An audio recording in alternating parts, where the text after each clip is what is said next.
क्या बात है, जय हो।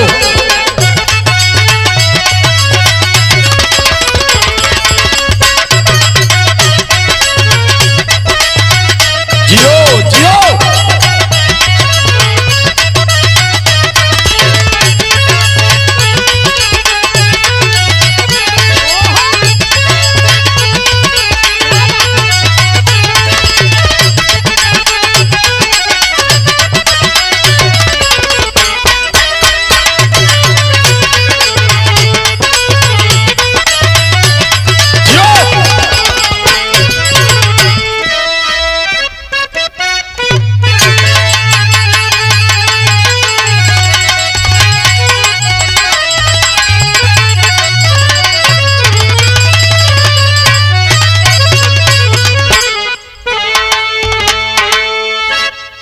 अय मेरे बिरहा के रसिक श्रोता बंधुओं, आपके बीच में एक प्राचीन इतिहास भेज रहा हूं। थोड़ा सा गौर करिएगा, चूंकि बिरहा है और बिरहा है तो बिरहा को बिरहा की तरह गाना भी पड़ेगा, लेकिन कहीं अड़र बड़र होगा तो हम सतर्क भी करते रहेंगे। और ये बिरहा जा रही है मन्नत रिकॉर्डिंग सेंटर कोलघाट आजमगढ़ की ओर से। 4 लाइन बिरहा में भूमिका है बाबू।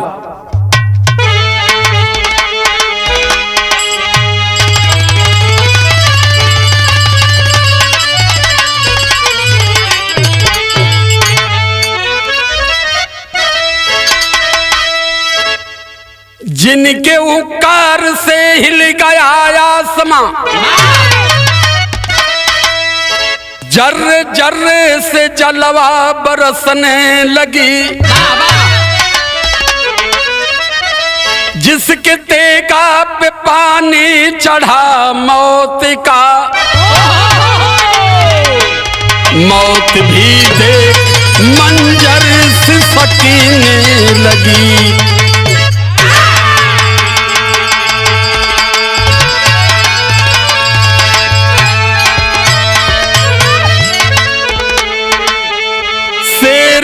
शेर दिल्ली शहंशाह था, काल भी जिसको गर्दन झुकाता रहा,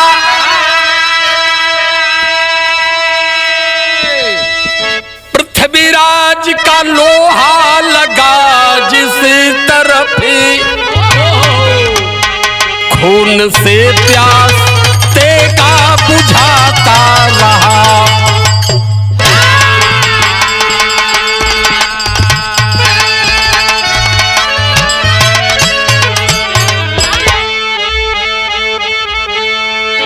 इतिहास बताता है कि पृथ्वीराज चौहान लंबे अरसे तक दिल्ली पर कब्जा करके भारत की सल्तनत को अपने कब्जे में किया हुआ था। यही जन एक लाइन टुकड़ा है बाऊ, और टुकड़ा सुलेमा वाला है। सुलेमा वाला? हाँ हो, कैसे है?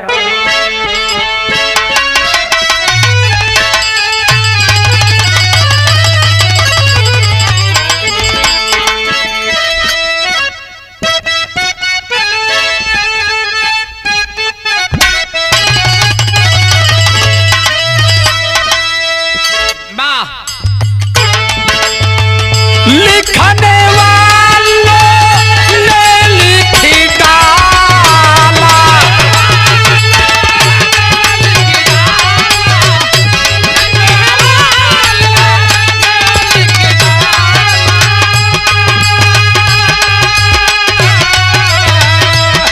लेकिन गाना का लाइन हो। अब लिखने वालों ने क्या लिखा उधर हम नहीं जाएंगे, इधर आइए देखिए।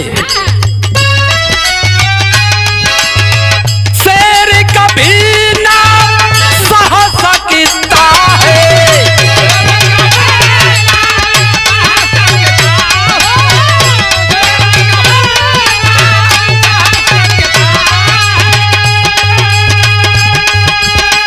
शेर कभी ना सह सकता है, गीदड़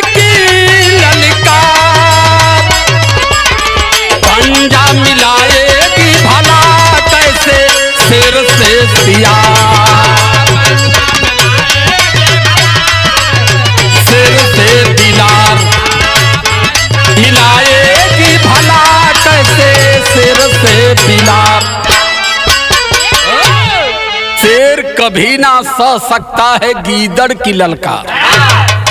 पंजा मिलाएगी कैसे शेर से बिलार। इत तालमेल एकदम ना हो। पृथ्वीराज चौहान ने ऐलान किया क्या? विजयदशमी के दिन कि पूरी दुनिया में बहादुरों की पगड़ी मेरे सर पर होनी चाहिए, क्योंकि अब मुझसे बहादुर राजा इस धरातल पर अब कोई नहीं है। 4 लाइन बिरहा में जौहरी शहर अबाऊ।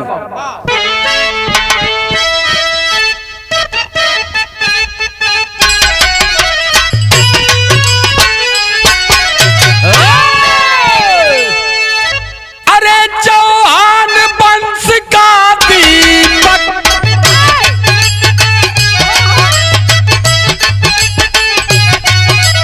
पृथ्वीराज बलकारी।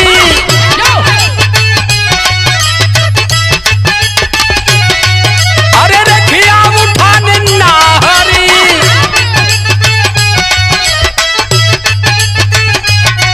थामा था हाथी का तारी।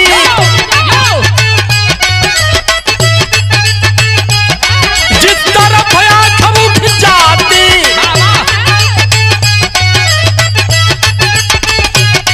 बज जाता विजय का डंका।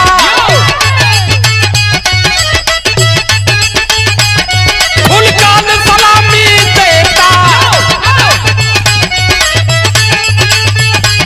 नाच का कोई रणबंका। अरे दिन विजय आया आइए लाद गया सैलानी। बांधूगा सर पे पगड़ी चढ़ गया मुझ पे पानी। डंका हर तरफ बजा दो दिल्ली में जश्न मनेगा। चौहान वंश का नाहर वीरों पे राज करेगा। यो! यो!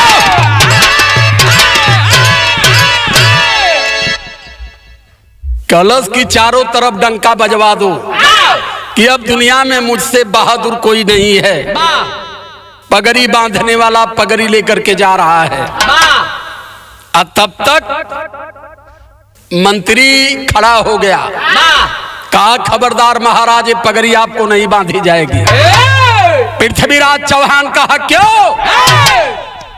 कल बहन सिरसागढ़ से तुआर पाले ना पड़ मलखान किया ना बहन गईबे ना कैला तबले ही पगड़ा बनहवे जात हवा। पहले आप चढ़ाई करो सिरसा पर, मलखान को जीतो, सिरसा को जीतो और इसके बाद फिर ये पगड़ी आपको बांधी जाएगी।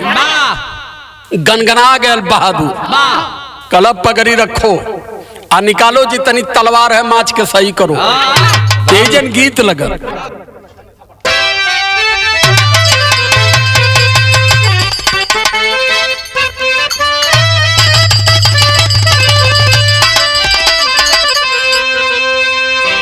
ई गीत हो अयोध्या के तरफ मेहरारू गावेली। कैसे? अरे कपी चले लंका नगरिया, हरे कपी चले लंका नगरिया हो सीता कले वह खबरिया।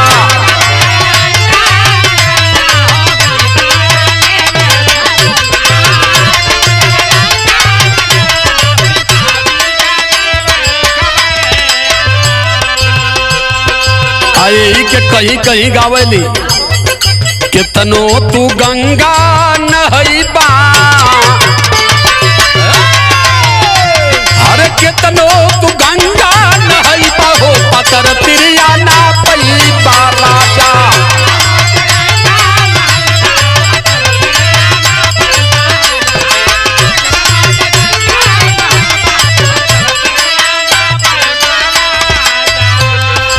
पृथ्वीराज चौहान अपने मंत्री को कहा कि सुनो, तैयारी करो सिरसा के लिए। क्या कहता है? अरे सिरसा में ठनकी कटरिया, अरे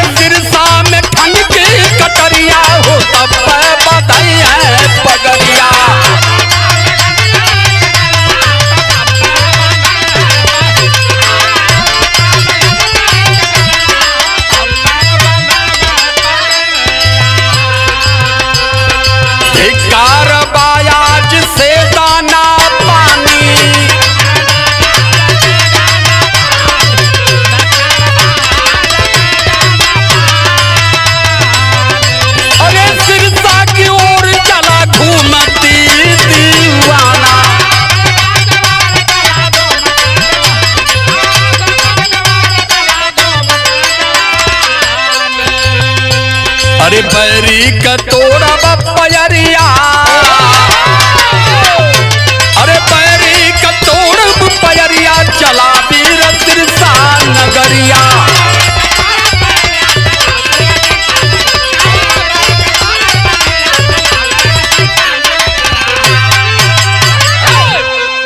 दिल्ली के तुगलकाबाद किले से पृथ्वीराज चौहान की सेना रवाना हुई और जब पृथ्वीराज चौहान की सेना रवाना होती है वो समय पृथ्वीराज चौहान अपने सैनिकों को सतर्क करता है और कहा कि हम या तो सिरसा को जीतेंगे या तो सिरसा से हमारी लाश आएगी। दो निर्णय दिले यही जन गीत बदलल बाऊ।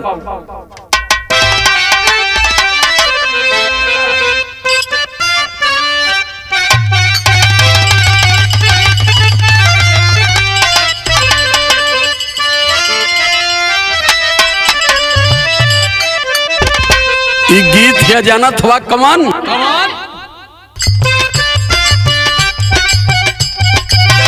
माथे पर कफनवा मारे, अरे मूछी पर आई थनवा, हो जवनवा चली ले, हो जवनवा चलल, देखल जाई मारदनवा, हो जवनवा।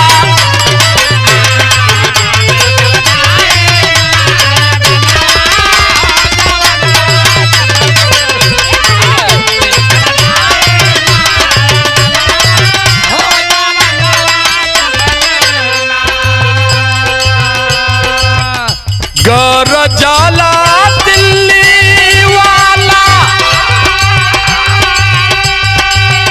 देखा है जवनवा, हो जवनवा चलल, तेगा मानत बात खुनवा, हो जवनवा चलल, तेगा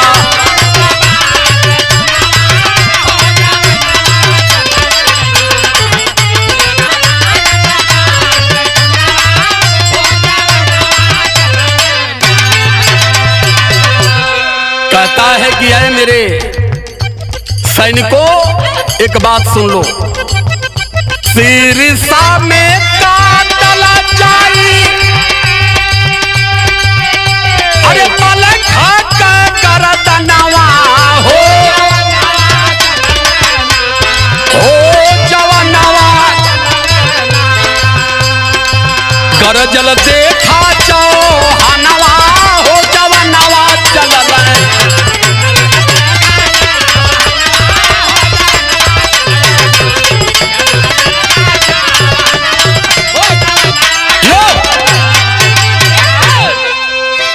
कहला कि गर्दन काट करके मलखान का ला करके तुगलकाबाद किला में हम सजाएंगे और सिरसा पर भी हम हुकूमत करेंगे।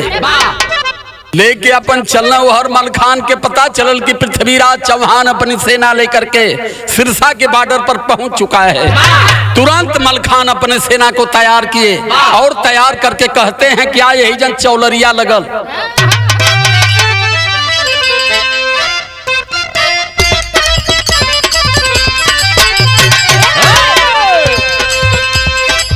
खून खबर लगल मोरे रामा,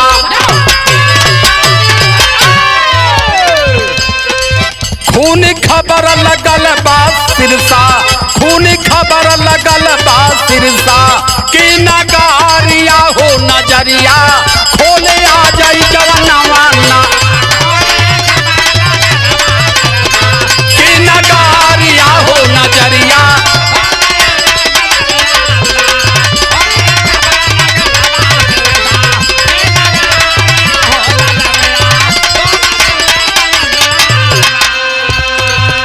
जब मलखान को पता चला कि लगातार पृथ्वीराज चौहान की सेना सिरसागढ़ की तरफ चढ़ रही है तो उस समय मलखान कहता है अपने मंत्री से, क्या कहा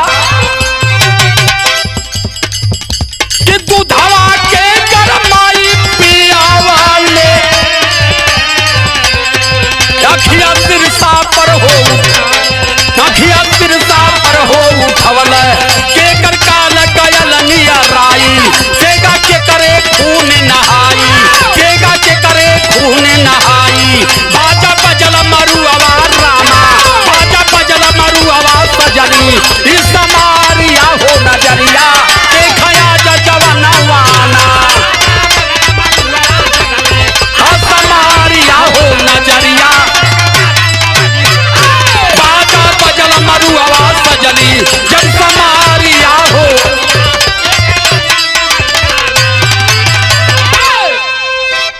मरुआ बाजा बजल ग्राम दे।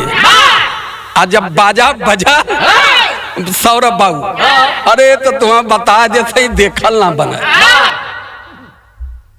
अब वो समय अपने जवानों को लेकर के किला से बाहर निकला है मलखान।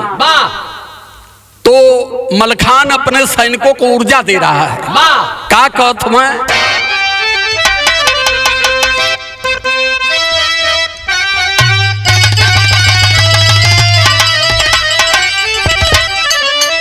कहते हैं मलखान की राज के शान सम्मान स्वाभिमान के लिए प्राण की आहुति अगर जंगे मैदान में दे दोगे तो सिरसा के इतिहास में तुम लोगों का नाम स्वर्ण अक्षरों में लिखा जाएगा। समझा रहा है। अरे महाराजो, अरे महाराजो, अरे जंग में नाहर,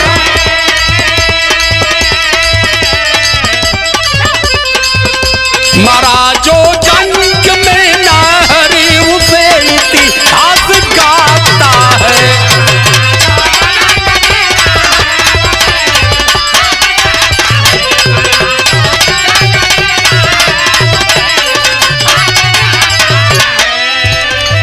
दिखा दो जोर सिरसा का, सदा गर्दनी कटाता है, सदा गर्दनी कटाता है रे, सदा गर्दन कटाता है। खून की खेलो, खेलो खून की होली, यही अब अंदाज भाता है।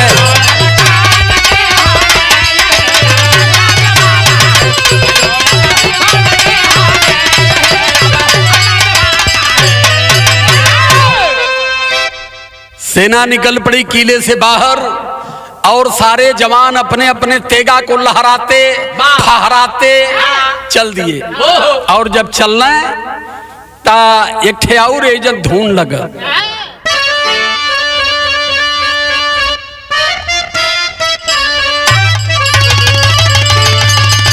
यह गीत का लाइन हो, अरे माई हो लाला नवा देदा,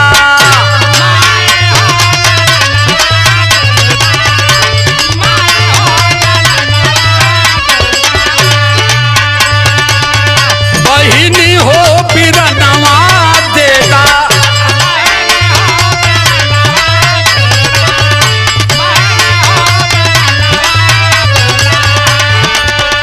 देशवा के कारण अपने सोन के गहनवा हो देदा, बहिनी हो बिरनवा देदा।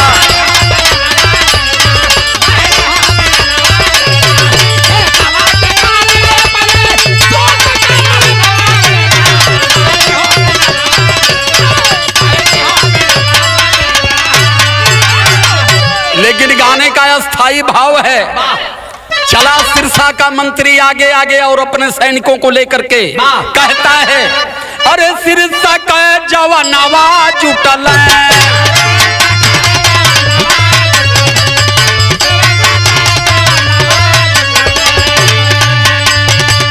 मलखा मर्दनवा हो जुटल है,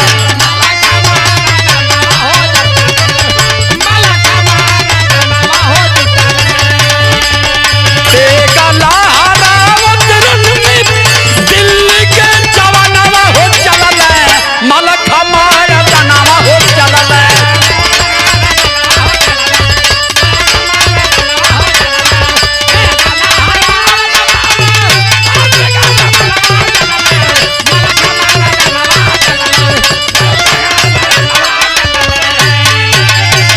लगल तेगा हन हन हन हन सन सन सन सन चले। अम्मार मुड़ी गोड़ हाथ कटत हो, अम्मार कुल गिरत हो। लेकिन पृथ्वीराज चौहान वाले ढेर मरैले। आज जब मरैला तो धीरे धीरे पीछे घुस के लगला, घूम के भागे लगला। आज जब घूम के भागे लगला तब भयल का छक्का छोड़ावे भागल, दिल्ली जाओ हाँ नाये बापू, दिल्ली जाओ हाँ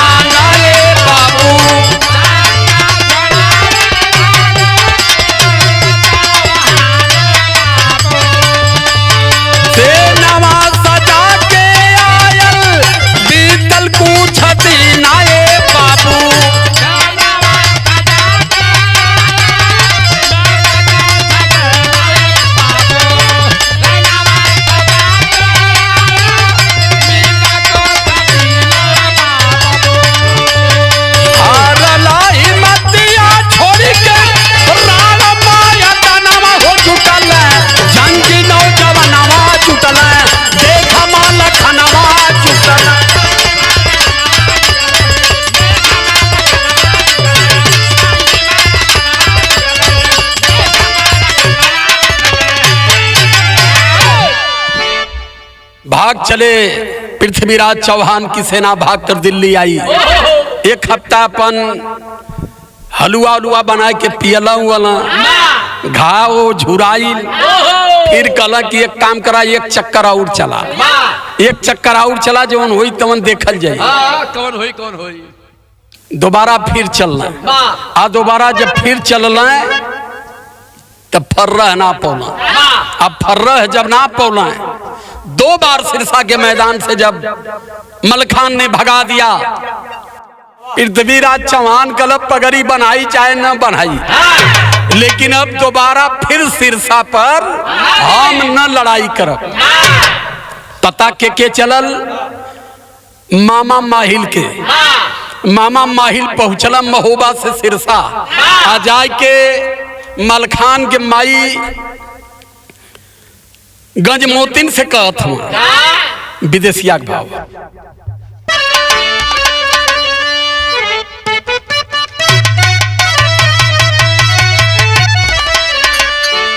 अरे सिरसा में पहुंचे जब,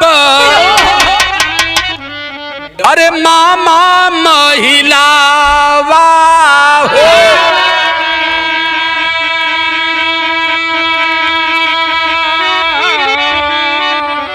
अरे बहिनी गजमोती ना से करला बखाना।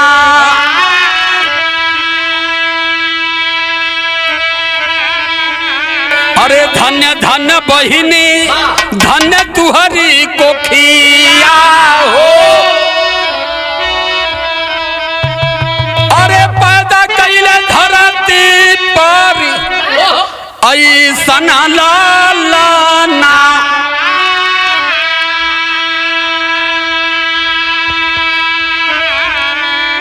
जाके मामा माहिल लगला पुल बाना की बारे बहनिया, जौने पृथ्वीराज चौहान के, जिस पृथ्वीराज चौहान को अपनी वीरता पर इतनी बड़ा घमंड था, तेरा बेटा इसी सिरसा के मैदान से 2 बार खदेड़ दिया।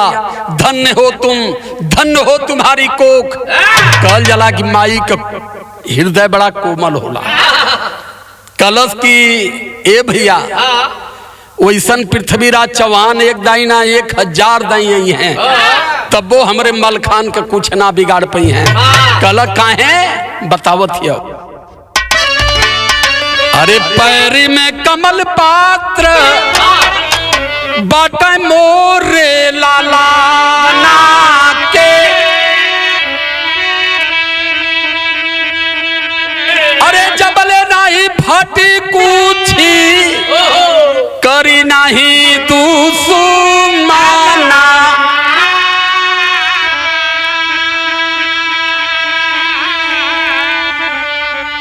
जबले कमल पात्र न फटी तबले मलखान के केहू कुछ उखाड़ बिगाड़ न पाई। अबे बाबू इतने सुने के डेरी, कलम भैया बैठा तनी रस घोर देते ही दाना लिया देते। कला ना बहनी प्यास तो मर गई। तुरंत चला, वहां से चलना तुरंत अला माहिल दिल्ली। आया के पृथ्वीराज चौहान से कला की एक दाई हमरे कहले पर चढ़ाई करा। कला लगा तो सरवाई भेज के मरवाई अब के।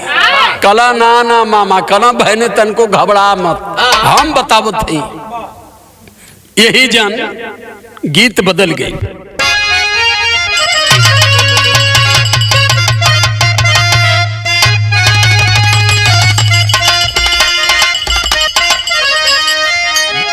अरे हमार पैचे बरा जाहिरा चढ़वाता,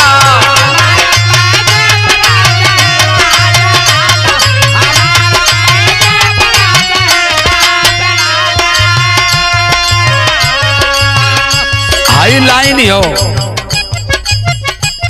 छिपल भेदवा आज खोला महतारी हो।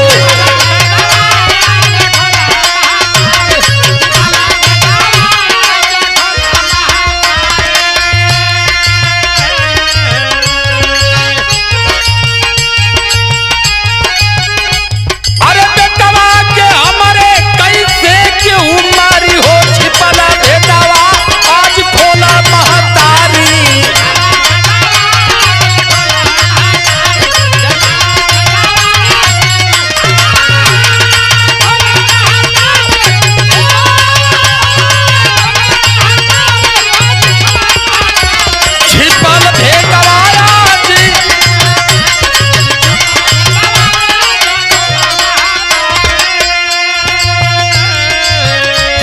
बता देहलस। का बतौलस? पौआ में बात कमल पात्र करनी सनवा हो।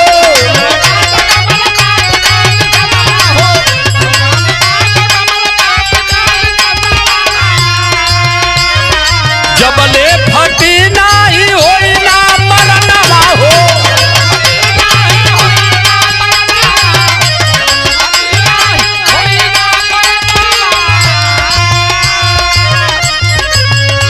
अरे सुनले महिलवा त मन में बिचारी, छिपल भेदवा देखा खोला महतारी।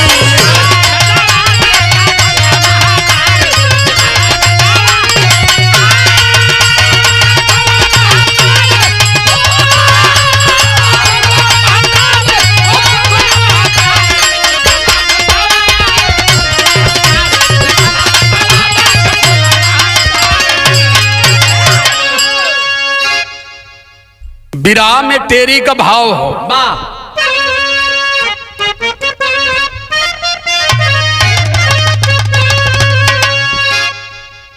विचार तो कैले रहला कि सिरसा पर अब नजर न उठाई, लेकिन लिखे के पड़ल। मलखान के कहले पर जब मलखान समझावे लगला, तब कहला कि मामा हिम्मत गवाही नहीं करो। का कहला? टेरी का लाइन हो।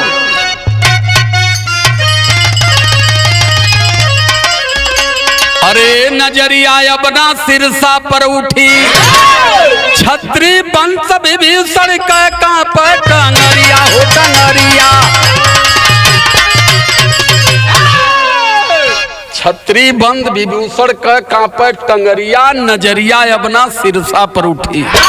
लेकिन मामा बतौला कि एक काम करा, सिरसा के चारों तरफ किला से, किला के चारों तरफ गड्ढा खुदवा करके भाला बरछी तीर गड़वा दू। क्योंकि ओकर घोड़ी कबूतरी उड़े ले बड़ी करारा, और उड़ के जब धरती पर आई तो वही में भाला बरछी तीर धंसी, ओकर कमल पात्र फटी और अपने आप मर जाई। तब एक पसीना झुराया। कल फिर एकदम मामा के कहले पर चढ़े के पड़ी। पहपट कलाई नहीं।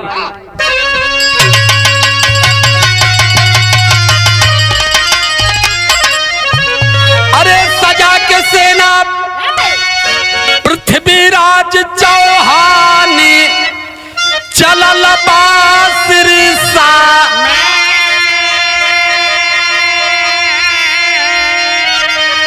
अरे सजा के सेना पृथ्वीराज,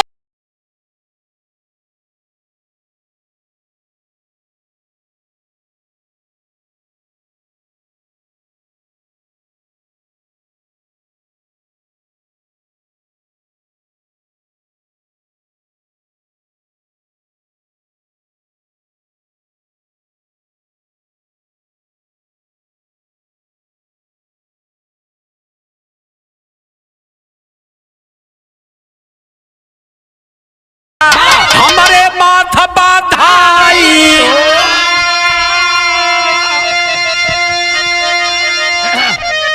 अरे बांध के पगड़ी माथे ऊपर, तब हमारे लहराई। अरे आज जवानी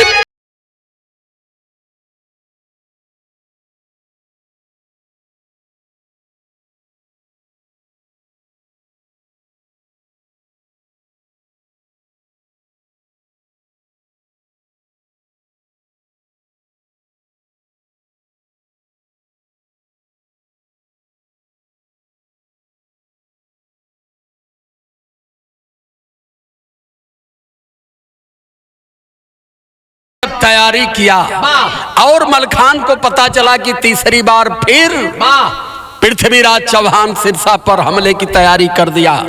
उन्होंने गुप्तचर को भेजा कि पता लगाओ बार बार सिरसा पर चढ़ाई करने का राज क्या है। पता चलल मामा माही लायल, अब माई से हाल चाल कह के गईले, तब समझ गए मलखान अब जीवन खतरे में है। क्या है? वाह वाह, क्या बात है। आल्हा का लाइन है सदर में।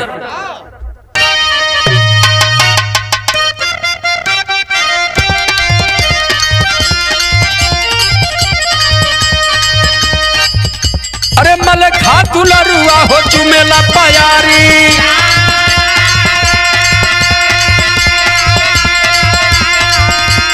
मला खातू लरुआ चुमे माई का प्यारी। अरे या भाई वरदान देबू माई हो हमारी। अरे बेटावा तुहार रखी सिरसा का पानी, अरे तू धावा का कर्जा माई बाटे हो का पा।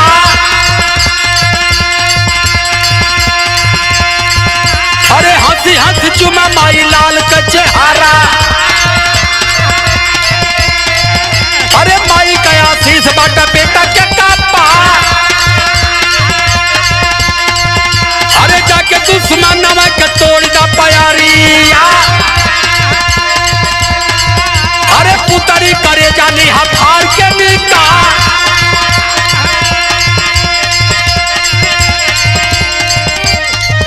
अरे रोवा मल खान आज बरस न जारी। अरे माई का आशीष आज कैला सब का।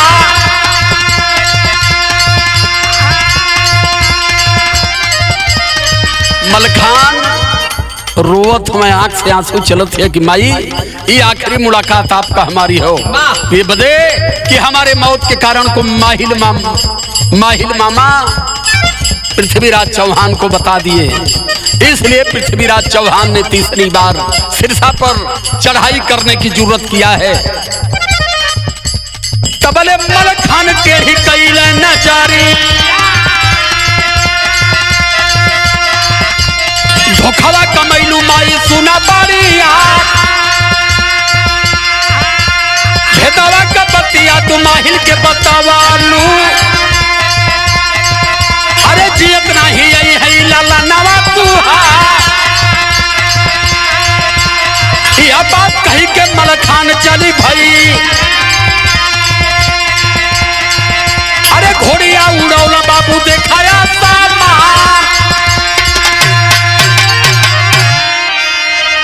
लेकर के सेना को निकल गए और घोड़ी पर सवार हुए। जैसे किला से घोड़ी कबूतरी को छोड़े, कबूतरी आसमान में गई। यह प्राचीन इतिहास है।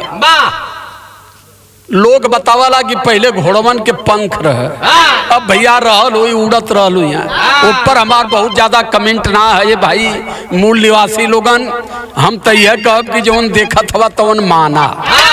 अब चूंकि पुरानी बात है वो बेला में रहल हुई, अब बिरहा में लिखल है तो के कहे के बाद आखिरी लाइन हो।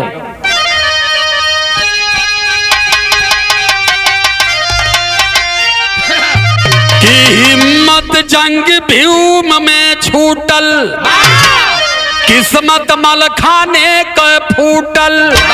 अरे झूठल बारी संग समरिया सिरसा के बिचावा।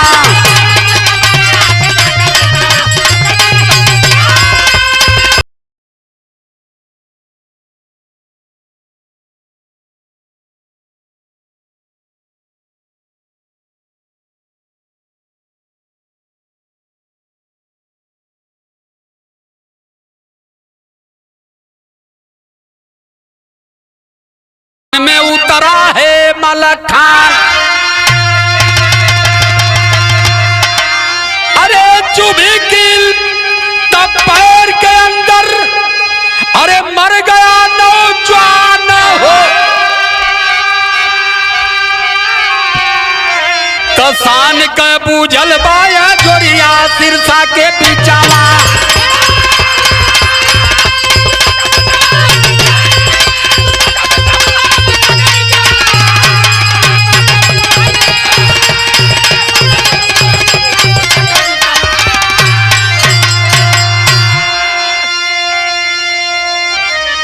सिरसा के राजा मलखान का अंत हुआ। अपनी पगड़ी सगरी बनलम और मिठाई बंटल। ये दिल्ली सिरसा के दिल्ली में मिला लेला। ता ई कुल अपन इतिहास में आनंद ले वाले भाई अपन लेत रहिया, लेकिन आनंद के साथ साथ ध्यान रहे तथागत बुद्ध बाबा साहब अम्बेडकर उस समय छोटी छोटी रियासतें हुआ करती थी और छोटे छोटे राज्य के राजा लड़ करके जनता को तबाह करते थे। आज भारत हमारा बड़ा भारत है, अखंड भारत है, पूरे भारत को चलाने वाला एक राजा, और एक राजा कहां से निकलता है? बाबा साहब अम्बेडकर के संविधान से। और बाबा साहब अम्बेडकर के संविधान से राजा निकलता है। चूंकि यहाँ लोकतंत्र है, जमहूरियत है, आपकी इतनी बड़ी जनसंख्या है, लेकिन अभी तक आपने राजा पैदा नहीं कर पाया। विराट सुनते रहिए, लेकिन एक हो जाइए और जातियों धर्मों से बाहर निकल करके एक होकर के दिल्ली पर अब आप कब्जा करो। चला स्वामी गुरु बिहारी पत्तू जीत गया छलकारी, काशी बुल्लू सुखनंदन जी अरे कहते सजी सवारी।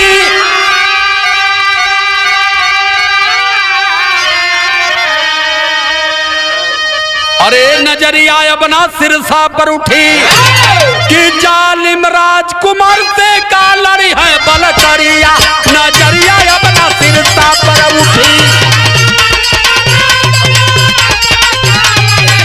बलकरिया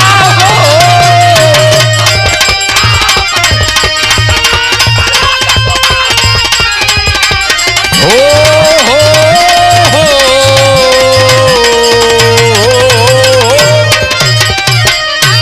सादर जय भीम नमो बुद्धाय। बहुत बहुत साधुआ।